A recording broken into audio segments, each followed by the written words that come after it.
Cher ami, voilà, bienvenue donc à notre émission Jacques Roger qui démarre. J'espère que vous nous suivez. Si vous avez quelques soucis techniques, nous aurons la possibilité donc de vous avoir, de vous faire repasser donc l'émission d'ici quelques petites minutes. Du côté donc des États-Unis, je pense que les choses vont pour le mieux. Alors nous allons aller donc rapidement pour notre émission exceptionnelle. Nous avons donc un invité exceptionnel, c'est le docteur Arthur Banga.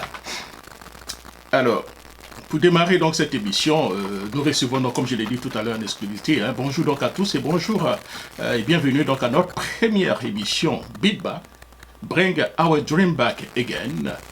C'est une émission que nous démarrons aujourd'hui sur cette plateforme d'échange, de réflexion pour contribuer à donner donc une vie au rêve ivoirien.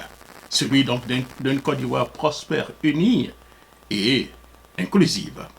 Alors, pour toute cette première émission, nous recevons donc un invité, en exclusivité, un invité exceptionnel, disons, le docteur Arthur Banga, qui est professeur Arthur Banga, historien, expert donc en relations internationales, en questions militaires. Docteur Arthur Banga est donc une figure qui ne laisse personne indifférent.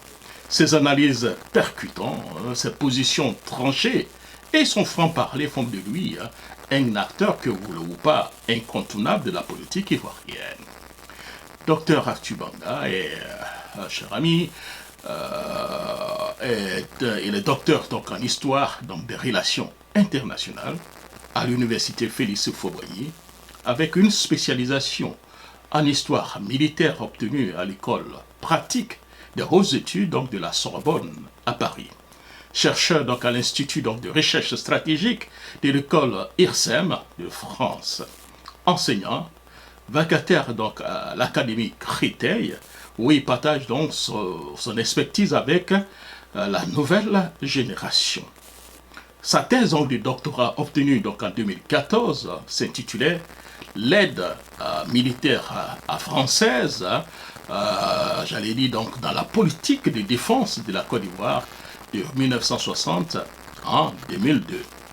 Il explore donc en profondeur, j'allais dire, il explore donc en profondeur les relations stratégiques entre la France et la Côte d'Ivoire, un sujet toujours d'actualité.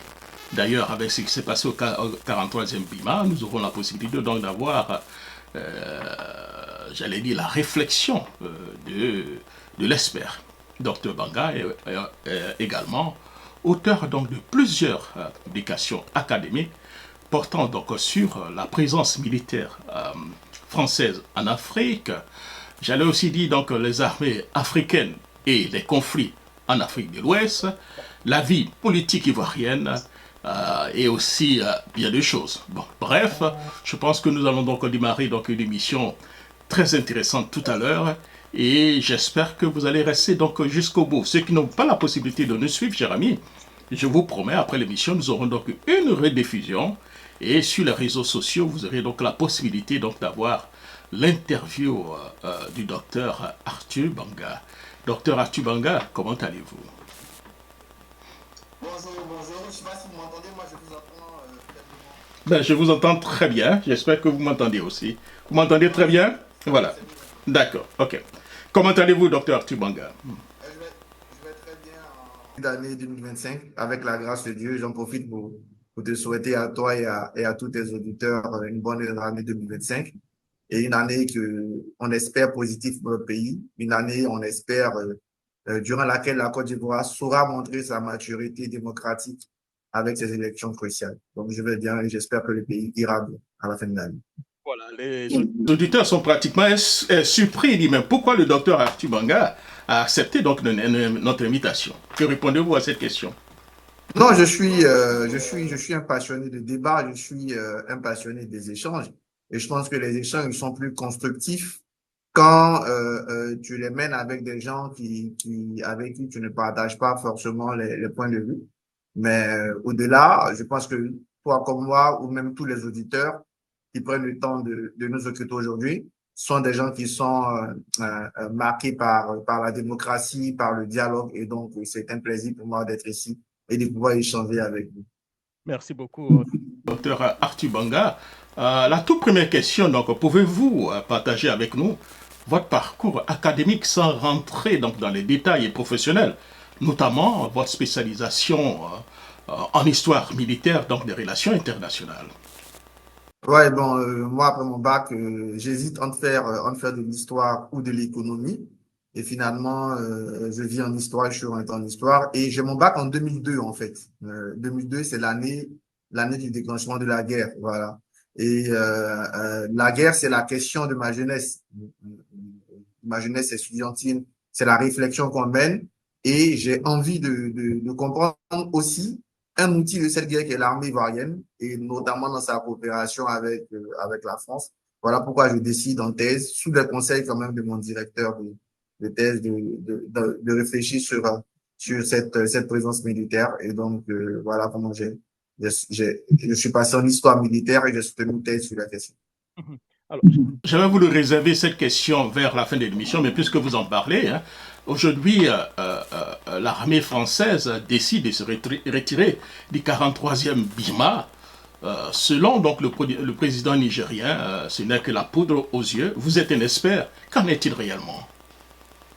Non, je pense que la question de la réflexion, la question du départ de l'armée française de Côte d'Ivoire est une question qui a commencé à se poser depuis un moment. Déjà en 2008, euh, déjà la première fois que l'armée française devait quitter la Côte d'Ivoire, la base de 43 de mars, c'était en 1964. En 1964, et Houphouët-Boigny s'est opposé. Vous m'entendez? Je vous entends parfaitement bien. Allez-y. Ok, d'accord. Donc, comme je dis, en 64 déjà, l'armée française avait estimé que en Afrique de l'Ouest, la position de Dakar était la plus stratégique parce que ça lui permettait de couvrir l'Atlantique dans ces deux rives. Mais Houphouët s'est battu et a maintenu la présence militaire la présence du 43e mouvement. La deuxième fois, la question s'est posée, c'est en 2008. C'était même acquis que le 43e Lima devait fermer dans le livre blanc de la défense de 2008. Et puis, les changements politiques qui ont eu lieu après l'élection de 2010 ont maintenu la base. Cette fois, je pense que ça s'inscrit dans un mouvement plus global. Un mouvement plus global. On a tous vu comment l'armée française a été limite chassée des pays du Sahel. Ça a questionné. Mais moi, j'ai dit déjà avant ça, en 2021, nous, à Montpellier, puisque j'ai participé au sommet de Montpellier, qui était consacré justement à la réflexion de l'avenir de relations entre la France et l'Afrique. Le discours encore là, hein, vous pouvez le voir hein, sur les réseaux sociaux. On a dit clairement, il faut que d'ici à 2030, il n'y ait plus de base militaire française en Côte d'Ivoire, en Afrique. Donc, le président Macron s'est engagé à prendre en compte les recommandations du sommet de Montpellier. Et donc, c'est une réflexion qui est ancienne, mais qui s'est précipitée ces dernières années avec la situation qu'on a eu au Sahel. Et donc, la France a décidé de repositionner son dispositif militaire en Afrique. Voilà. Et dans ce cadre-là, dans un premier temps, pour la Côte d'Ivoire, il faut passer de 400 hommes à 100 hommes, ensuite à 50 hommes. C'est-à-dire, l'idée, c'est de mettre fin à l'aspect intervention et à l'aspect présence militaire de la coopération pour se concentrer sur des aspects qu'on estime plus positifs, qui sont les aspects de la formation, de l'entraînement, de l'équipement, etc. Voilà comment ça va se passer. Donc, ce n'est pas de la poudre aux yeux, contrairement à ce qu'on peut la faire.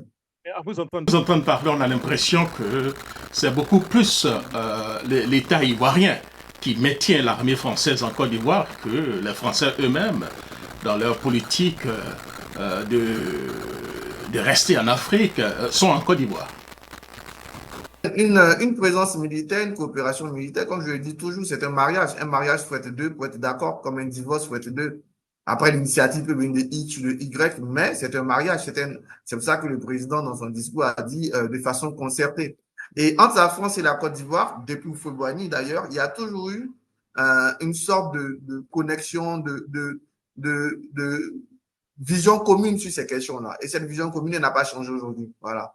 Après, dans ce cas-là, c'est clair que l'initiative est plus venue des Français qui ont voulu, dans cette politique générale qu'ils ont annoncé, ils ont voulu le faire. Mais en 64, par exemple, quand ils ont voulu le faire, Oufouet n'a pas accepté, il a refusé.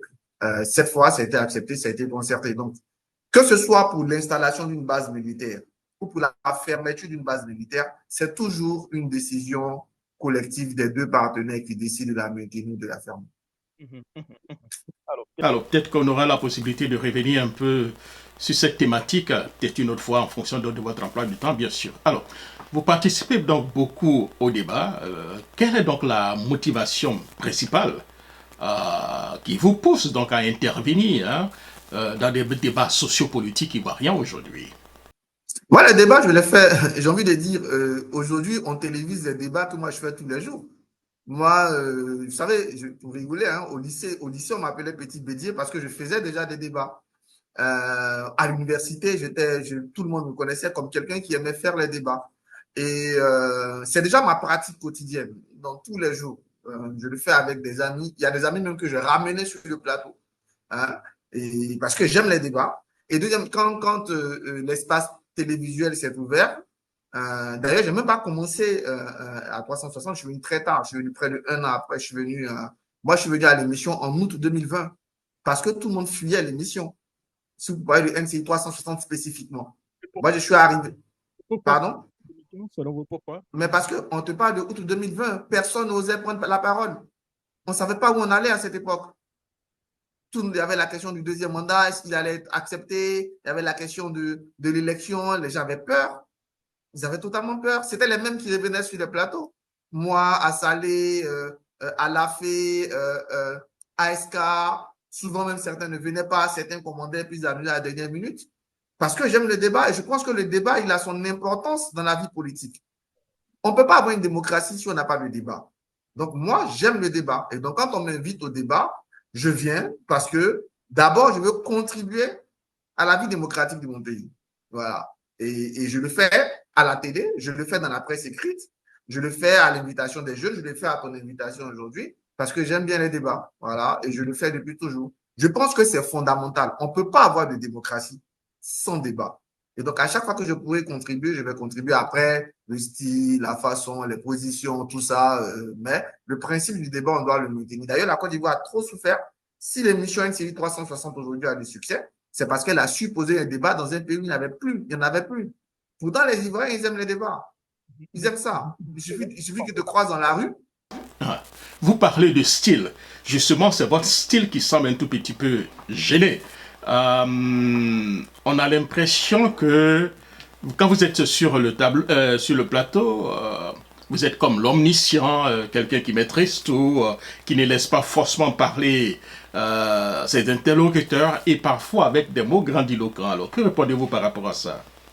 Il y a deux choses. Je ne laisse pas parler mes interlocuteurs. Je pense quand même que j'ai progressé là-dessus. Je pense qu'aujourd'hui, il faut être très honnête, que je laisse parler les gens. Parce que, comme j'ai dit, je n'ai pas préparé la télé. Je venais avec, comme j'étais tous les jours. Voilà.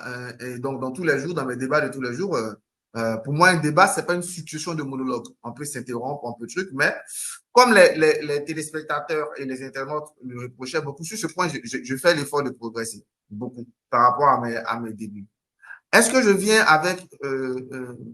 Moi, il y a un super texte de Jacques Attali que vous pourrez trouver sur Internet qui dit que les gens, je ne pense pas forcément comme lui, mais qui dit qu'il faut faire attention à confondre compétence et arrogance. Moi, j'aime connaître. Je joue à Génie en Air, par exemple. Donc, je passe beaucoup de gens là. Je viens de déménager. Donc, ma première bibliothèque ne suffit pas. Il faut mettre une deuxième. J'ai des livres partout là. Je suis là, j'en ai tout le temps. Donc, j'aime ça. J'aime être confiant. J'aime arriver avec de la confiance. Parce que dans un débat, il y a un côté psychologique. Si celui qui est en face de toi sent que tu es dans le doute, il va te bouffer. Et donc, moi, j'aime. Après, est-ce que de là, je ne viens pas en arrogant? C'est dommage que je puisse laisser cette impression-là, mais Jacques, dans la vie de tous les jours, je ne suis pas quelqu'un d'arrogant. Donc, ça me gêne moi-même d'entendre qu'il est arrogant, il est gonflé. Ce n'est pas ce que je suis. Mais j'avoue que je vais venir avec de la confiance parce que la confiance, c'est important. Après, vous allez tout me reprocher, mais quand je viens dans un débat, je donne des dates, je donne des chiffres, je donne des. Voilà, ça, je travaille, c'est de la connaissance. On ne peut pas me reprocher de donner de la connaissance. Ça, je ne peux pas. Après, c'est mon boulot de prof. Et puis, dernier point sur. Est-ce que vous arrive souvent de réécouter vous-même vos interventions et puis parfois de faire l'autocritique? Le dimanche, quand je rentre à la maison, quand je ne le fais pas le dimanche, je le fais lundi. Je t'explique. Je le fais et il y a des gens à qui je demande d'écouter. Parce que C'est vrai, je lis 80% des commentaires, mais je ne vais pas prendre au sérieux un commentaire qui me dit imbécile, impoli, je ne vais pas le prendre au sérieux. Mais j'ai des gens à qui je dis, écoutez, et ces gens-là me font des retours, en plus des miens. Et au-delà de ça, quand quelqu'un vient de façon très constructive, moi je lis beaucoup de tous les messages qu'on m'envoie dans, que ce soit sur mon mur, sur ma page, je les lis à 90%.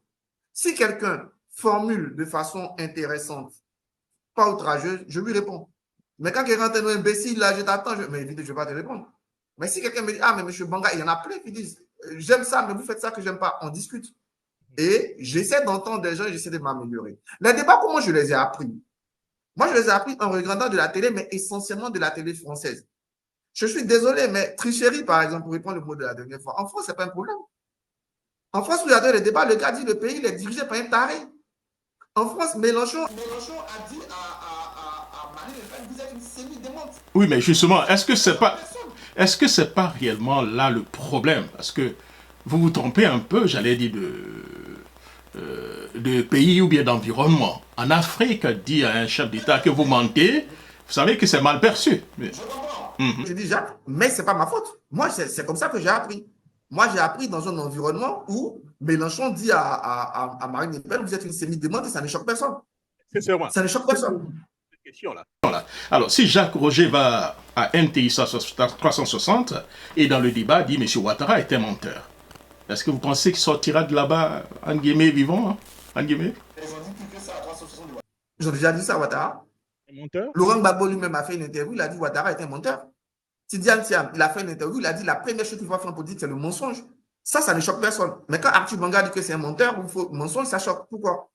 Eux, ils ont le droit de dire menteur, mensonge, et moi pas. Non, mais c'est de façon indirecte, c'est vous qui l'interprétez, mais vous le dites de façon directe. C'est ce qui fait la différence. Mais, réalisez bien, Ouattara est un menteur. Laurent Gbagbo l'a dit, répété. Et les partisans de Laurent Gbagbo applaudissent. Il y a longtemps, il y a longtemps de cela, il y a des années. Si moi je dis ça à la minute, tout le monde est choqué. Quand Tidiane Thiam dit qu'il faut faire la politique sans le mensonge, mais pourquoi quand moi je vais dire il y a mensonge, il y a tricherie, ça va choquer? Oui, mais sans le mensonge, c'est de façon générale. On n'a pas dit Arthur Banga, mais nous savons que dans la politique ivoirienne aujourd'hui, il y a beaucoup de mensonges, vous le savez. Vous allez regarder le débat de 2012 entre Sarkozy et Hollande. Sarkozy a dit à Hollande, c'est du mensonge, vous êtes un menteur. Mais ça n'a choqué personne. D'accord. Ça n'a choqué personne. D'accord. On va un peu évoluer. La seule question, et c'est ce qui s'est passé la dernière fois quand j'ai dit tricherie, Evelyne m'a relancé, mais qu'est-ce que vous entendez par tricherie? Mais je le montre. Si je dis qu'il y a du mensonge, que vous me demandez qu'est-ce qu'il y a de mensonge, je vais vous le montrer. Après, je suis d'accord avec vous, où on a un environnement où les gens ne sont pas encore prêts totalement à ça. Donc, en ce moment, je suis dans la réflexion. Est-ce que je me dis, c'est aussi l'idée de faire comprendre aux gens que dans le débat, il peut y avoir des mots durs sans que ce soit insultant comme ils le pensent, ou je me range. Je suis dans la réflexion. Parce qu'on rentre dans une année qui sera électorale. Il ne faut pas que les mots qu'on emploie dans les débats aussi pourrissent l'atmosphère. C'est peut-être pour ça que je vais changer. Sinon, depuis longtemps, je fais cette réflexion, mais je ne suis pas, je ne viens pas insulter quelqu'un, c'est pas ça. Je me lève pas le matin pour venir le soir pour insulter les gens. Mais je dis, j'ai appris à regarder le grand journal, nulle part ailleurs. Et dans ces débats-là, Jacques, tu es aux États-Unis, tu sais que c'est beaucoup plus violent, on fait rien. Mon petit frère, pour terminer sur la question, a suivi la campagne des législatives. Mais les villes me disent, mais je t'en voulais, mais là, je te comprends. Parce que les mots sont durs. Mais c'est le principe du débat. Tant que ce n'est pas insultant de façon très directe, il n'y a pas de problème pour moi. Voilà, justement, très direct, de façon très directe. Je crois que vous avez sorti le mot. Tant que ce n'est pas direct, c'est de façon générale, ça passe. Voilà. Alors, on revient. Alors, il y a une question que j'avais voulu vous la poser peut-être vers la fin de l'émission, mais puisque nous sommes là pour mieux planter les décors. Hein. Tout à l'heure, dans votre présentation, vous aviez dit que au lycée ou bien à l'université, on vous appelait Petit Bédier. Ce qui veut dire que peut-être que soit vous étiez fan de Bédier ou bien membre du PDCI-RDA. Aujourd'hui, disons qu'une bonne partie de la population, vous avez vu peut-être faire des meetings avec les t-shirts du RHDP. Est-ce qu'on peut dire aujourd'hui que le docteur Arthur Banga est proche du RHDP ou bien est très proche de la philosophie de M. Alassane Ouattara? Mais le t-shirt du RHDP dont vous parlez, C'est parce que j'étais PDCI que j'avais ce t-shirt. Hein. C'est le t-shirt de la campagne de 2015. Qui était le candidat du PDCI en 2015? C'est Hassan Ouattara. Le même t-shirt dédié à ça, Dikao à ça, Billon à ça, tous ceux. Bon, Thiam n'a pas ça, puisqu'à l'époque, il n'était pas PDCI. Mais sinon, tous ceux qui étaient au PDCI. On reviendra, je vous vois déjà venir, on reviendra. Donc, celui qui dit, non, mais Thiam ne l'a pas, mais Billon là, Dikao là, moi je l'ai, parce que j'étais militant du PDCI à l'époque, et en 2015, le candidat du PDCI RDA, c'est Alassane Ouattara, c'est l'appel d'Aouko qui a fait notre candidat. Donc, quand les gens même montrent cette photo, et puis ils disent que je suis RHDP Ouattariste, c'est que ces gens-là, ils ne connaissent pas la politique en Côte d'Ivoire. Et c'est là qu'on se rend compte de vraiment connaissance politique même du peuple ivoirien. Parce que si quelqu'un brandit cette photo-là, vous dites que Arthur Banguer RHDP, il ne connaît pas la vie politique en Côte d'Ivoire. Il ne connaît pas l'histoire politique. Parce que quelqu'un connaît un peu l'histoire politique de la Côte d'Ivoire, il ne peut pas prendre cette photo-là pour dire que Arthur est Ouattariste. Ou bien, Jacques, puisque c'est Bédier qui nous a envoyé ce t-shirt-là. C'est Bédier qui nous a déporté. Je comprends bien. Vous êtes toujours militant du PDCI-RDA ou bien vous étiez militant du PDCI? J'en viens. En 2018, il s'est passé que, encore militant du PDCI, et quand moi je suis militant, c'est que je dis, quand je suis militant, je ne me cache pas. Quand je suis militant, là, je vais aux réunions, je paye ma cotisation, je fais les meetings. Voilà, c'est ça un militant. Mais aujourd'hui, je suis de manif à une réunion politique. Mais les gens veulent forcément que je sois militant. Pourtant, je ne me cache jamais, Jacques. Il y a une chose dans la vie, il faut être sûr. Arthur Banguer, il ne se cache pas. C'est parce que la photo, là, c'est ma photo. Hein, ils n'ont pas découvert. Les gens font comme si ils ont vu. C'est moi-même qui ai publié la photo sur ma page Facebook. Et puis, ils ont pris pour aller faire comme s'ils ont découvert. C'est pas que je me cachais et puis ils ont pris la photo. J'ai dit à mon ami, prends la photo. Tu as pris et puis je suis allé publier. Donc, ce n'est pas quelqu'un qui a mis la photo là. Je ne me cache pas. Non, non, je vous accorde cela. Je vous accorde cela dans la mesure où quand vous avez pris une photo avec M. Tidjam Thiam, vous avez été le premier à balancer cela même d'ailleurs. Je vous accorde cela. Donc, le jour où je serai militant d'un parti, je vais vous dire, à partir d'aujourd'hui, j'ai repris ma vie militante. Ma vie militante, je l'ai arrêtée. Pourquoi? En 2018, quand on s'est séparés, j'étais encore PDCI. Quoique, je pensais qu'on devait aller au RAGP. Mais ce n'est pas grave, je suis resté PDCI. J'ai continué à faire mes réunions. J'étais l'assistant de Indri. J'étais le directeur de cabinet de Valentin de la JPDCRDA en 2018. Et ils savent très bien, parce qu'au bout d'un moment, j'ai dit, OK, moi, je pensais qu'on allait perdre l'élection de 2020, si on y allait. Mais je voulais qu'on perde avec un jeune. Comme ça, on a le temps de gagner plus tard. Et, Patrala, Bédier fait une interview en 2019 où il dit qu'on sent qu'il sera candidat. J'ai appelé Ndri, je lui ai dit, bon, moi, je ne suis plus dans ces histoires-là. J'ai appelé Valentin, je lui ai dit, bon, vos histoires PC, je ne suis plus dedans.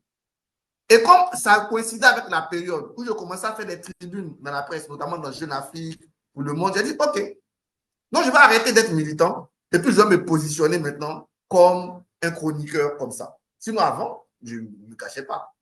Après, j'ai toujours dit, je suis un oufouettiste. Je suis un homme de droite. Je suis un libéral. Demain, là, si tu me vois, si le PDCI, par exemple, au pouvoir, qui me demande d'être ministre, je peux être. Sur le RHDP au pouvoir, je peux l'être. Sur le FPI au pouvoir, je ne peux pas, parce que ce n'est pas ma famille. Donc, je n'ai jamais caché que politiquement, je suis proche du pétisme. Ça, je ne l'ai jamais nié. Oui, mais justement, ce que vous dites, je vous comprends parfaitement.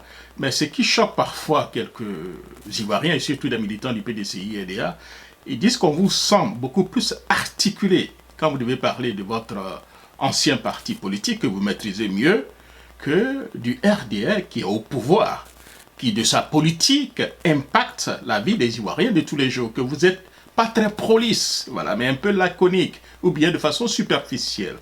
Qu'est-ce que vous en pensez? Mais je dis toujours, ça dépend de la question que vous posez. Prenons un sujet sur la dette, par exemple. Moi, je pense que la Côte d'Ivoire n'est pas endettée. Pourquoi tu veux que je vienne dire qu'elle est endettée si je le pense?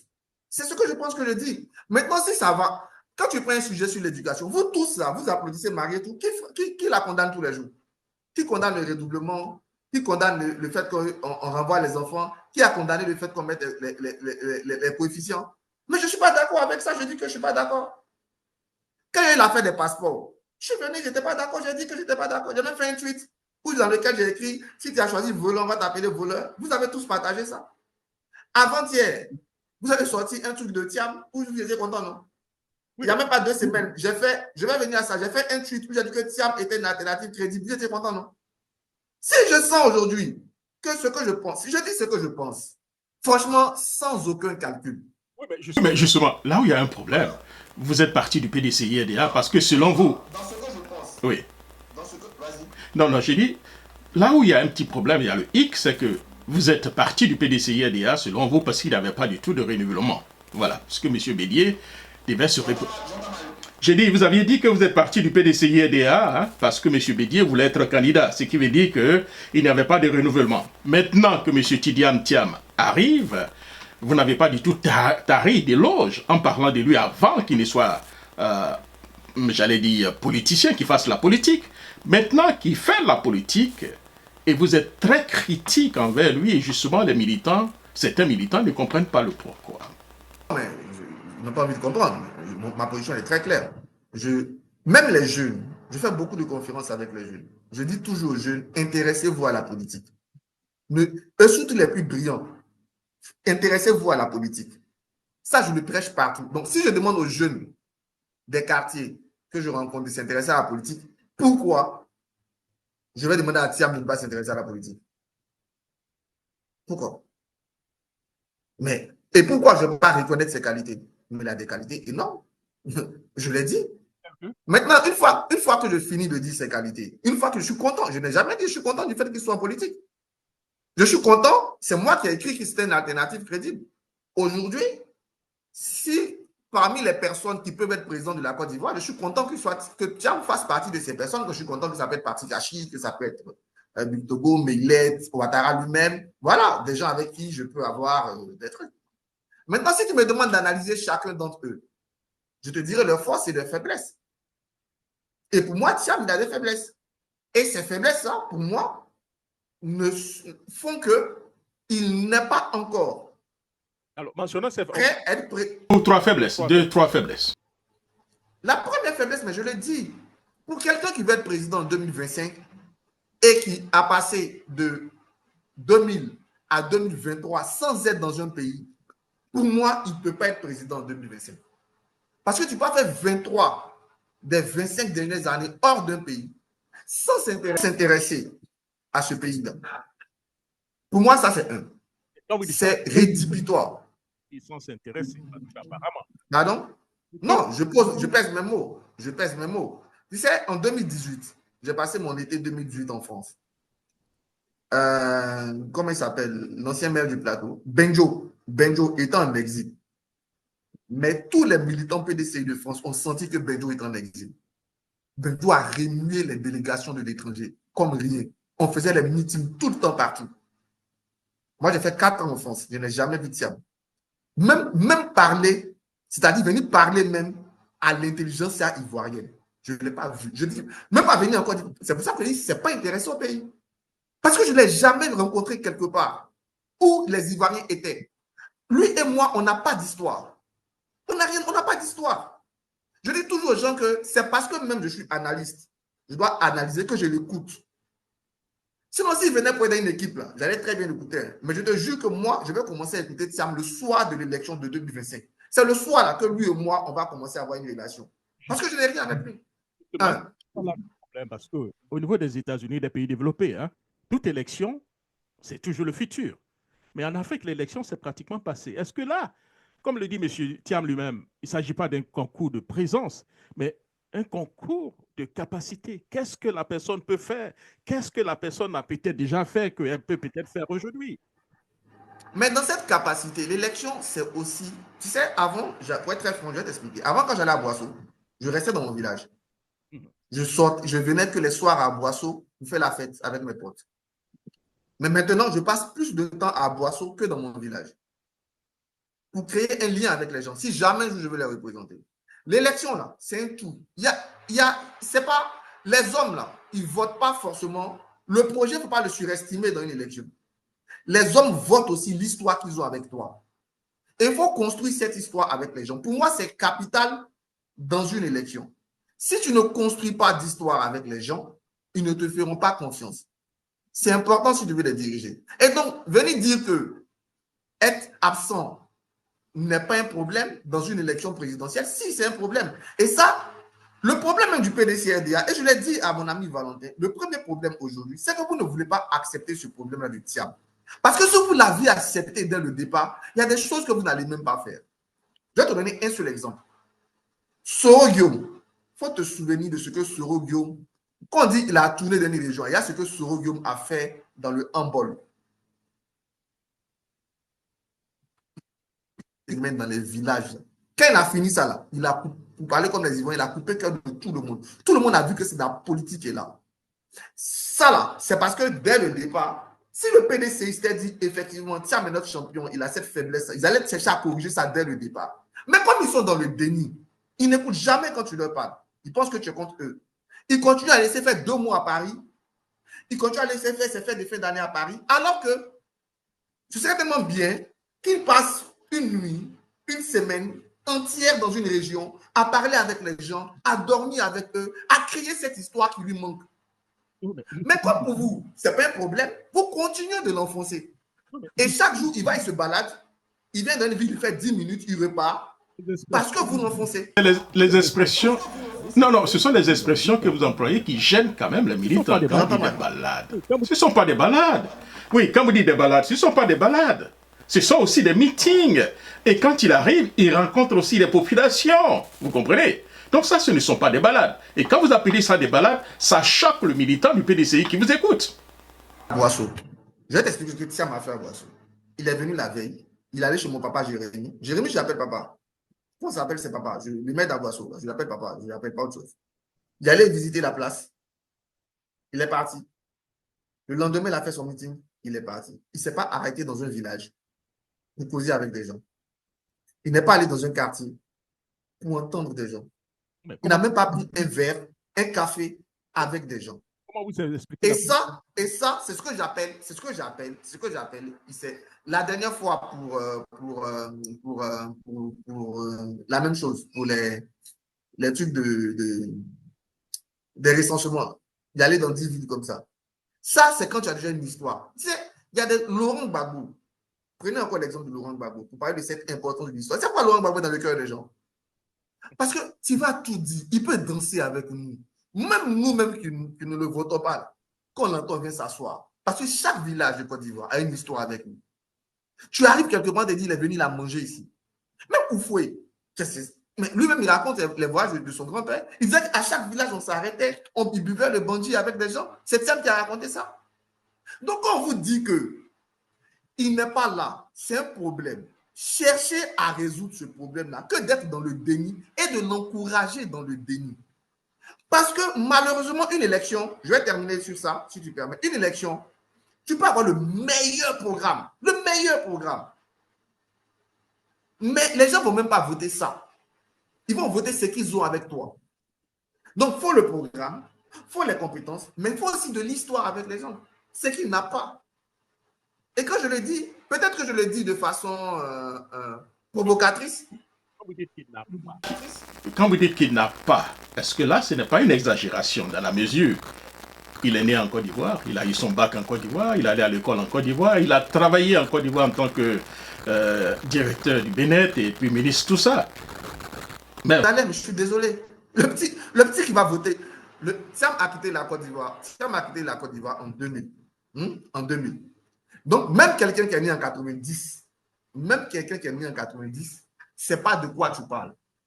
Pardon, même quelqu'un qui est né en 90, il ne sait pas de qui tu parles. La dernière fois, ça m'a trop fait rire quand j'ai vu ces communicants nous sortir des photos où il était. Mais j'ai dit, donc c'est avec ça là que j'avais prouvé qu'il était avec nous. Mais vous faites rire, vous vous enfoncez tous les jours. Il n'a pas d'histoire avec nous, ou l'histoire est trop ancienne. Elle s'est coupée pendant 23 ans. Justement. Moi, j'appelle ça, il n'a pas d'histoire. Justement, non, mais justement, quelqu'un qui n'a pas d'histoire, est-ce que ce n'est pas cette personne que la population veut maintenant? Ceux qui ont des histoires n'ont pas réussi quand même à aider la Côte d'Ivoire.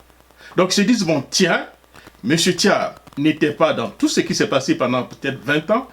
Pour ne rien vous cacher, pendant 20 ans, il n'y a pas eu quelque chose d'extraordinaire en Côte d'Ivoire.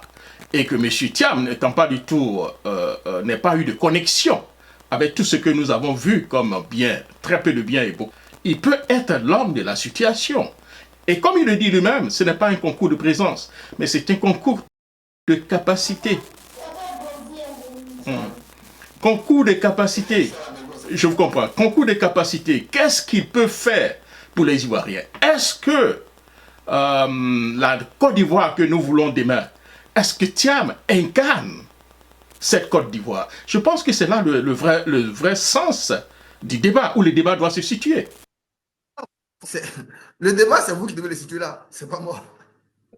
Et ce que je dis à mes amis du PDCI, c'est à vous de mettre le débat là. Effectivement, comme j'ai dit, toute personne a ses forces et ses faiblesses. Et dans une campagne, c'est à toi de porter. Est-ce que vous pensez que M. Thiam, pour clore avec ce sujet, M. Thiam a les compétences nécessaires pour diriger la Côte d'Ivoire? Les compétences. Je l'ai dit, je l'ai déjà dit, je l'ai dit et redit. C'est une chance d'avoir un gars comme Thiam dans notre vie politique. Comme c'est une chance d'avoir des gens comme... il y en a plein, mais lui, bien sûr, il a un parcours international. Il a ce réseau international qu'il a. Il a ses forces. Il n'a pas que des faiblesses. D'ailleurs, il est le président du principal parti d'opposition. Ça veut dire qu'il a une capacité de le devenir. En octobre 2025, Thiam peut être président de la Côte d'Ivoire. Je pense que tous les Ivoiriens se lèvent aussi avec cette idée-là dans la tête. C'est pour ça que la dernière fois, j'ai parlé d'alternative crédible. Voilà, je ne dis pas que c'est tout pourri, non, bien sûr. Avoir Thiam dans notre vie politique, c'est quelque chose d'important, d'intéressant.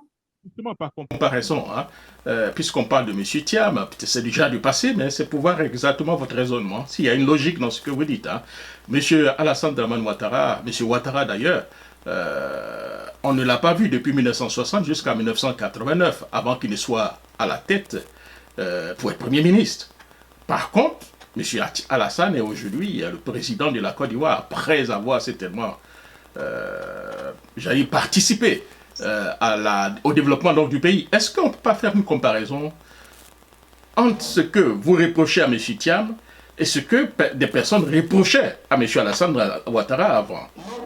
Pas du tout, parce que Ouattara, il a rattrapé son histoire. D'abord, Ouattara, ne vous trompez pas.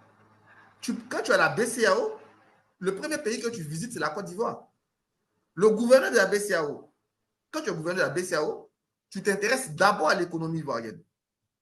Donc, que ce soit comme adjoint au gouverneur, il venait en Côte d'Ivoire tout le temps, tout le temps. Contrairement à ce que les gens croient. Et ce n'est même pas possible. Tu peux être gouverneur de la BCAO et tu vas être absent de Côte d'Ivoire. Ça, ce n'est pas possible. Donc, ceux qui disent ça, ils se trompent. Ouattara venait en Côte d'Ivoire ici tout le temps. Déjà professionnellement et humainement. Mais ce n'est même pas ça le problème. Le problème que vous posez, je viens. Le problème que vous posez, j'ai dit quoi? Thiam dans une équipe, c'est l'idéal pour l'instant. Je suis allé, et j'ai même redit que je vais l'écouter à partir de 2025. Parce que pour moi, il aurait passé l'épreuve de la campagne. Ça va le mettre comme nous. Et donc, je vais l'écouter. Mais Ouattara, il a fait pire. Je veux dire, il a construit. Il est devenu président en 2010. Donc, ça veut dire quoi? De 90 à 2010, il a mis 20 ans. Et pendant ces 20 ans-là, je vous fais une confidence. Ouattara a fait cette enquête, ça, que vous refusez de faire. Je pense que Thiam est intelligent, il l'a fait. Il sait très bien que c'est vrai ce que je dis. Quand il a fait cette enquête, en 2006, ses propres réseaux lui ont fait comprendre que sa plus grande faiblesse, c'est justement ça, c'est qu'il ne connaît pas les Ivoiriens. Vous savez ce que Ouattara a fait en 2007 et 2010? Il a visité, à la Côte d'Ivoire, il y avait 57 départements. Il les a tous faits. Il restait semaine par semaine dans ces départements. Tous, je dis tous. Comme Laurent Gbagbo avant lui. Comme Henri Konan Bédié avant eux. Il les a tous faits. D'accord. Entre 2007 et 2010. Parce qu'il a compris. Les enquêtes qu'il a faites, ça lui ont fait bien comprendre que c'est ça ta faiblesse. Rappelez-vous où il allait au Black, il allait manger à Wasakara chez Billy, il allait manger foutou à la Sikoji. On sent bien qu'il ne mange même pas le foutou. Mais la fête, c'est pas de et puis il est passé. Thiam n'est pas en train de rattraper un peu cela avec Aboisseau. On l'a vu danser avec la population. On l'a vu quand même, voilà, vous comprenez, hein? Est-ce qu'il n'est pas entièrement, on l'a vu... C'est pour ça que Jacques, je t'ai dit que je vais l'écouter à partir d'octobre 2025. Qu'elle aura fini. Après pour revenir sur les qualités, comme je t'ai dit, mais c'est clair que c'est un homme de qualité. Mais même moi, la seule fois que je l'ai rencontré, il a une qualité incroyable qu'il m'a montré, c'est qu'il écoute.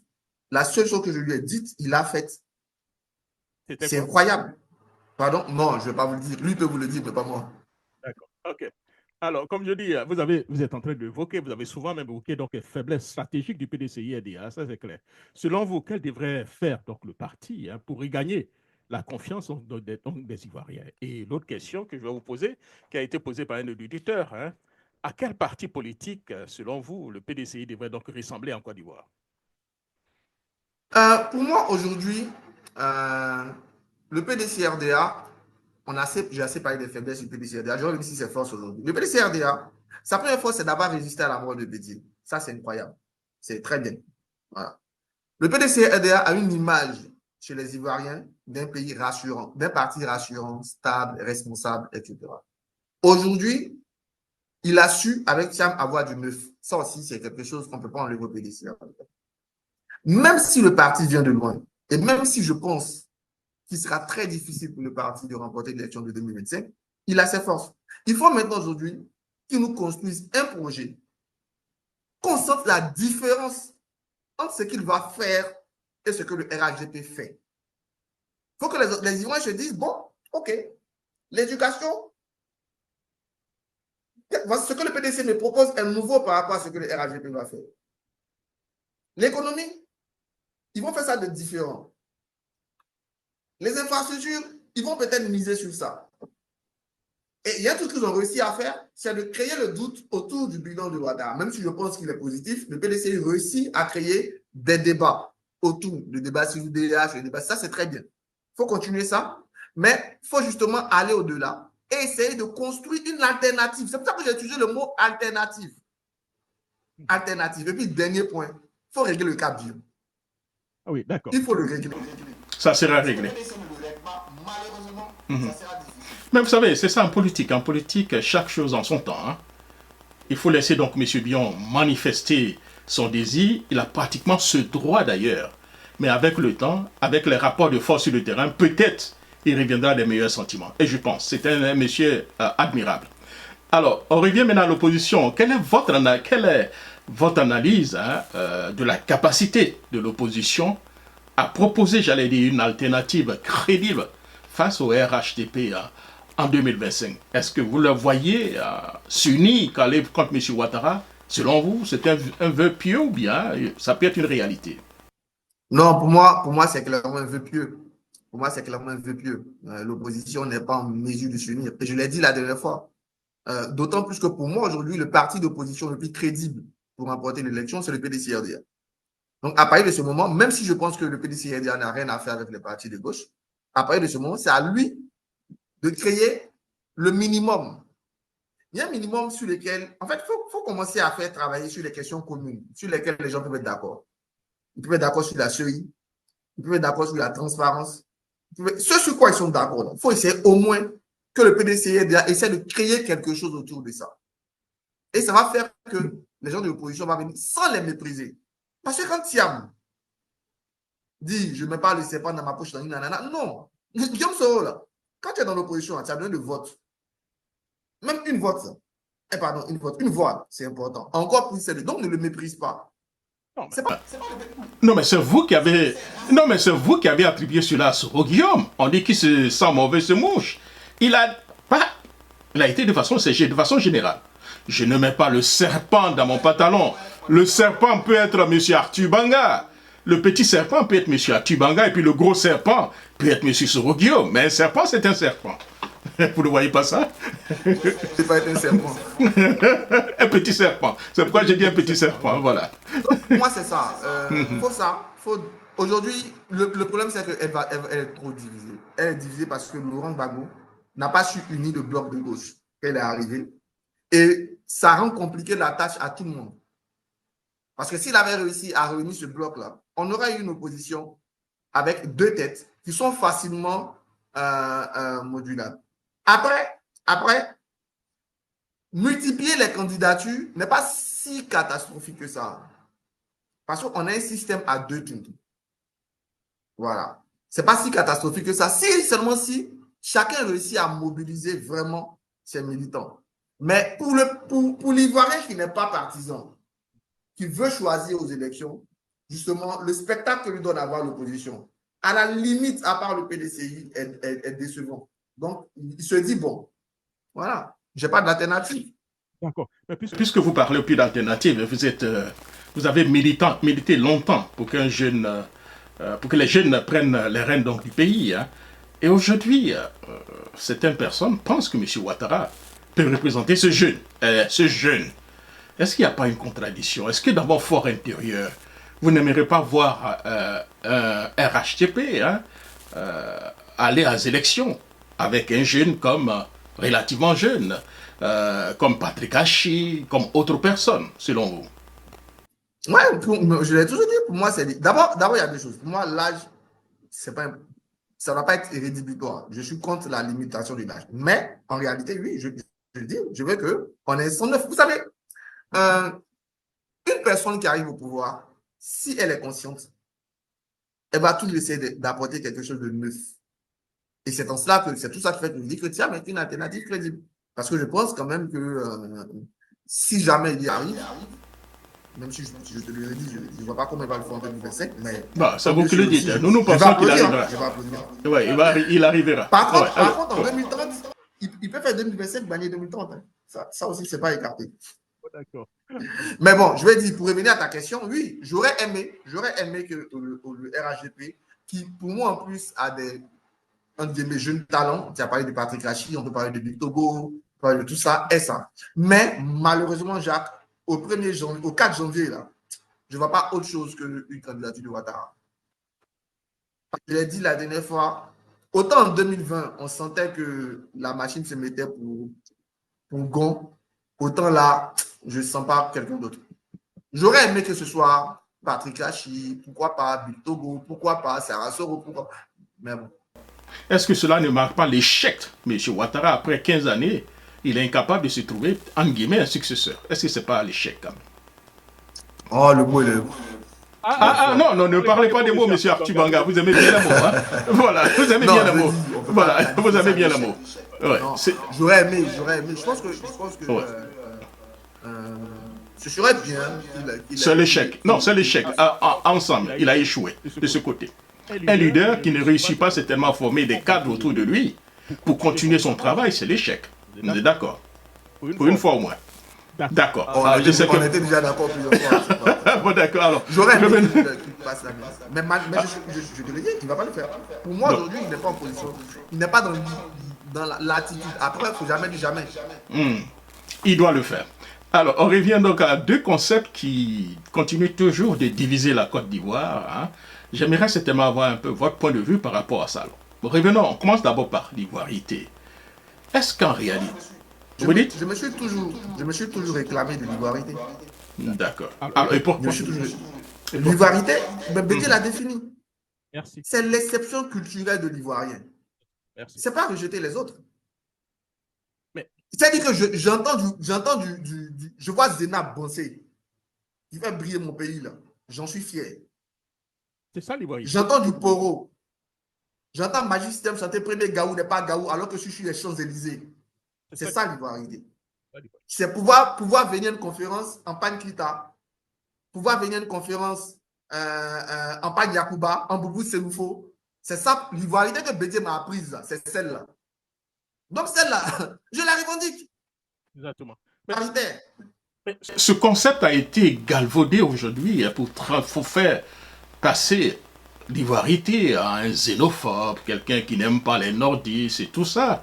C'est pas quand même dommage. Parce que quand vous parlez d'ivoirité, voilà ce que le président Bédié a dit. Il dit, je ne suis pas l'inventeur de l'ivoirité. En réalité, ce que nous entendons par ivoirité est un concept qui touche à l'identité nationale et à la culture donc, du pays. Ce concept a été utilisé donc à des fins politiques par certaines personnes, mais le problème de l'identité nationale se pose donc dans tous les pays du monde. Un pays doit avoir une identité nationale. La Côte d'Ivoire est l'un des pays les plus ouverts au monde, avec plus donc de 26% de sa population et est constitué donc d'étrangers. Imaginez un peu ce pourcentage appliqué à d'autres pays, comme l'Allemagne et la France. Est-ce que ce n'est pas quand même dommage d'avoir galvaudé ce concept d'ivoirité, oui. Je suis d'accord avec toi. Et moi un de mes pères scientifiques, c'est le professeur Jean-Noël Lecoux, qui a écrit sur les variétés, qui était aussi dans les concepteurs. À chaque fois, je lui dis, c'est dommage que, comme on a fait, professeur, pour ne pas pouvoir sauver ça. Aujourd'hui, mais tout le monde dit, les Ivoiriens, mais c'est ça. Peut-être que le mot fait peur. Peut-être qu'on va chercher un nouveau mot. Mais dans le monde d'aujourd'hui, là, il faut qu'on ait ce qui caractérise l'Ivoirien. Et dans ce qui caractérise l'Ivoirien, il y a son ouverture. D'accord, je vais commencer à... Regarde, aujourd'hui, il y a un truc que tu ne peux pas voir qu'en Côte d'Ivoire. Je faisais ma marche avec mon ami. On venait, il y a un monsieur qui garde. Et puis il dit, ça va, si vous êtes fatigué, montez. Hein. On dit, oh, merci. Il dit, ah, mais de toute façon, si vous montez, j'allais vous chasser des imbéciles comme ça. Vous faites marche et puis vous montez dans ma voiture. Mais si ce n'est pas en Côte d'Ivoire, où tu vas voir ça? Souvent, quand de finir, les gens t'appellent, mais si on te voit dans la rue, ils vont te frapper. Ils ne connaissent pas les Ivoiriens. Aucun Ivoirien ne peut me frapper dans la rue. Et c'est clair. C'est clair. Quand je suis dans la rue, là, on me salue, on me dit, n'aime pas ça, mais tu nous fatigues. Et puis, c'est l'Ivoirien. C'est comme ça qu'on est. C'est nous seuls, on peut faire ça. C'est nous seuls, on peut perdre un match et puis danser. Mais c'est ça qui est l'ivoirité, là. C'est ça ce qui fait qu'on est fiers de nous, là. C'est clair. Voilà. Donc, l'ivoirité, là, Jacques, je suis le premier ivoirité. Mais je n'ai jamais été quelqu'un de xénophobe. Au contraire. Et je n'accepte même pas qu'on traite mon pays de xénophobe. Quel pays fait mieux pour les étrangers que la Côte d'Ivoire? Merci. Donc, on tombe d'accord. Quel pays a construit un dur, même aujourd'hui, là? Quel pays construit un dur pour des réfugiés à part la Côte d'Ivoire? 65 000, s'il vous plaît. 65 000 personnes. Alors, d'accord, on reviendra. Pour une fois, on tombe d'accord sur quelque chose, ça marche. Alors, je crois qu'on va revenir sur un concept aussi, peut-être qu'on ne tombera pas d'accord sur le rattrapage ethnique, qui est souvent perçu comme un frein à l'unité nationale. Pensez-vous que, si vous voulez, cette politique a encore sa place dans la Côte d'Ivoire d'aujourd'hui? Malheureusement, on n'a pas encore construit une nation, malheureusement. Moi, je pense que dans l'un des défis, et ça peut être une belle page pour le PDCRDA, on doit avoir ce défi-là de dire comment on construit une nation. Comment on fait que l'ami que je suis se sente ivoirien plus qu'ami. C'est important. Et on ne l'a pas réussi. Et ça se voit dans nos partis politiques. Ça se voit partout dans notre société. L'ethnie a ses forces, la diversité culturelle, la diversité culinaire, qu'on doit garder.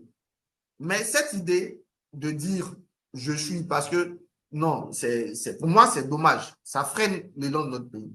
Il faut qu'on trouve les moyens de le faire. Mais on peut taper sur le RHDP, on peut aussi taper sur le PDC. Je dis, le RHDP, on va dire qu'il y a beaucoup de Djoulam, le PDC, les présidents n'ont été que Paulé, mais tu vas aller comme ça. Oui, c'est notre société, elle souffre encore de ça. Parce que le président, en fait, il l'a fait, mais de façon positive. Il s'est dit, c'est de la représentativité. Il faut que chaque région ait un poste, un truc, un sang. Il faut maintenant qu'on aille plus loin. Ça doit être au cœur aussi de la réflexion qu'on doit mener. Pour que justement des notions comme rattrapage ethnique, comme ivoirité galvaudée, j'insiste sur le fait qu'elle soit galvaudée, ne nous emmène plus à ça. On est peut-être en fait, multiples, ouverts, qu'on ne doit même pas, je ne sais pas comment faire pour se laisser enfermer quand on arrive à la politique sur ça. C'est-à-dire qu'un Ivoirien, pour manger avec toi, pour danser avec toi, il s'en fout que tu sois chrétien, musulman, djoulata. Mais dès qu'on arrive dans la politique, dès qu'on arrive dans un poste, son réflexe ethnique la sort. Donc, il faut qu'on travaille. C'est un défi pour notre pays. Et j'espère que les projets de société qu'on verra en 2025 pourront nous montrer des choses là-dessus. Alors, les deux autres segments nous sont pratiquement un peu en retard. Je ne sais pas si on peut peut-être les garder pour une autre fois, Dr Arthur Banga. Voilà. Et puis, voilà. Non, vous serez là souvent. Vous dites des choses assez intéressantes. Les gens ont besoin de vous écouter. Hein. C'est ce que j'ai toujours dit aux gens. Alors, on va prendre au moins 2 ou 3 questions des auditeurs et puis on reviendra un peu plus tard. Hein. Alors, les questions des auditeurs. Alors, la première, c'est pas vous avez répondu. La première question, c'est donc Olivier Ba. Il dit ma question. J'ai vu le docteur Arthur Banga parler de M. Thiam en bien lors d'une interview avec son grand frère, le gouverneur. Qu'est-ce qui a changé? Je crois que vous avez déjà répondu, mais si vous voulez simplement faire ajouter quelque chose, allez-y. Hein. Changé. Je dis que Thiam a ses forces, que je reconnais. Mais à partir du moment où il rentre dans le jeu politique, on l'analyse. Et quand on analyse, j'ai dit pour moi, aujourd'hui, il lui manque des choses pour être le président. Et c'est ce que j'ai montré. Je n'ai pas changé de vision une seule fois. Je ne trouve même pas d'incohérence entre ce que j'ai dit et ce que je dis aujourd'hui. J'ai mis ce qui était bon pour qu'il vienne. Il est là maintenant. On travaille sur le personnage. Voilà. Mais je suis heureux qu'il soit là. Je suis heureux qu'il soit là. Et je dis aujourd'hui, si demain, Thiam est président de la Côte d'Ivoire, je préfère Thiam à beaucoup de personnes à la tête de notre pays. Merci. Mais il lui reste encore à compenser des choses. D'accord. Alors, l'autre question qui vient de M.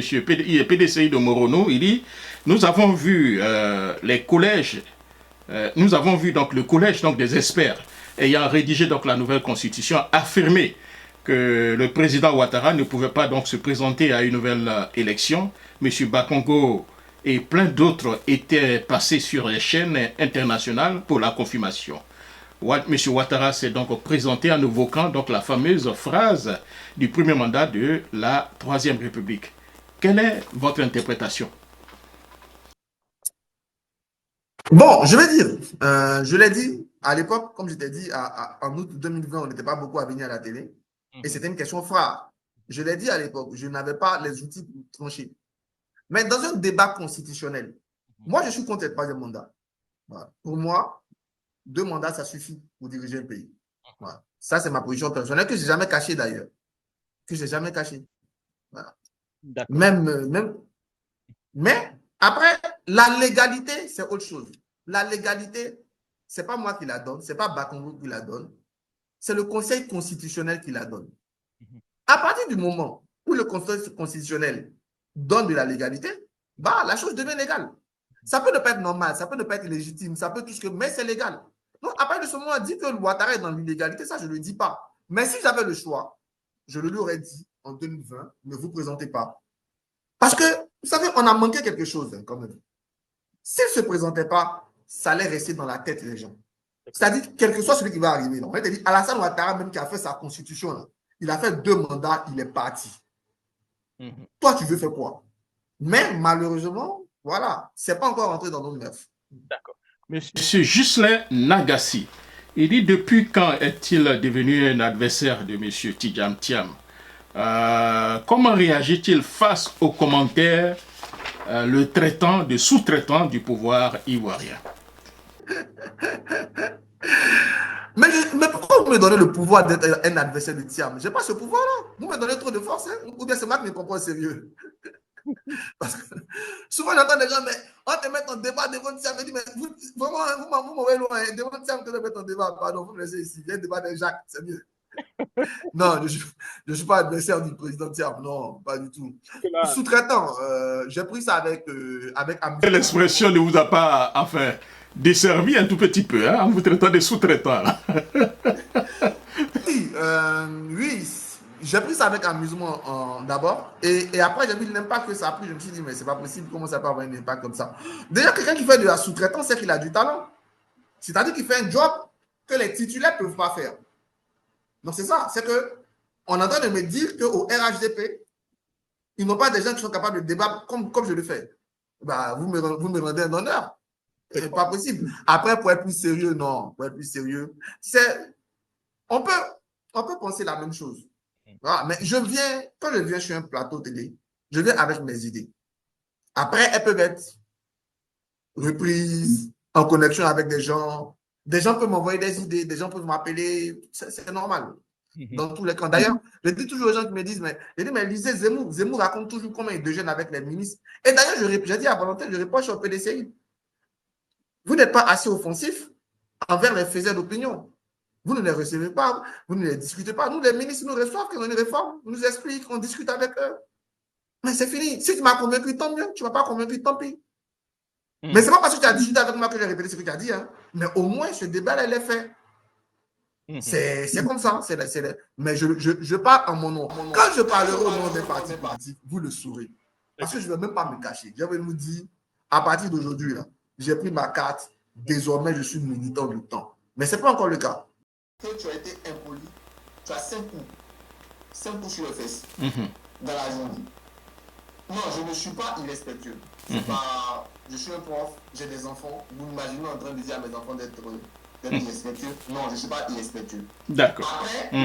Après, comme j'ai dit, les mots que j'utilise, pour moi, sont des mots normaux. Ce ne sont pas des mots insultants. Voilà. Je suis désolé que les gens le perçoivent ainsi. Peut-être que je vais essayer d'utiliser des mots... beaucoup plus. La manière... Oui, la manière dont les émissions se passent aujourd'hui, là, si vous êtes comme ça, vous serez un homme très charmant et très admiré, hein, sincèrement. Oui. Alors, je disais que la manière, donc, cette dimension comportementale que vous avez à l'émission aujourd'hui, si vous êtes comme ça sur les radios, les télévisions, les chaînes, vous serez l'homme le plus admiré, l'un des gens les plus admirés, hein, sincèrement. Non, mais ça, c'est sûr. L'interview et le débat. Oui, mais oui. Voilà. Oui, mais deux fois, vous êtes quand même, faut reconnaître, un peu désagréable. Oui. Vous savez, je vous supporte beaucoup, hein, mais deux fois aussi, vous êtes un peu désagréable. Oui, un peu quand même désagréable. Ok. Non, je vais rassurer par ton biais, je vais rassurer les gens, je ne suis pas quelqu'un d'impoli, je ne suis pas quelqu'un d'arrogant. Si vous me croyez dans la rue, c'est vous découragez. Oh.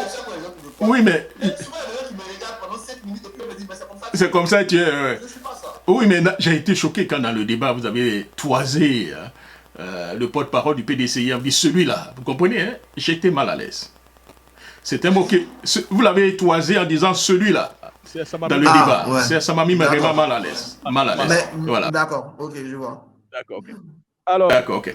Alors, M. Adrien Kwame, il dit, nous sommes tous pour des élections justes, apaisées et transparentes. Comment y arriver? Quelle est donc la solution de M. Atubanga? Déjà,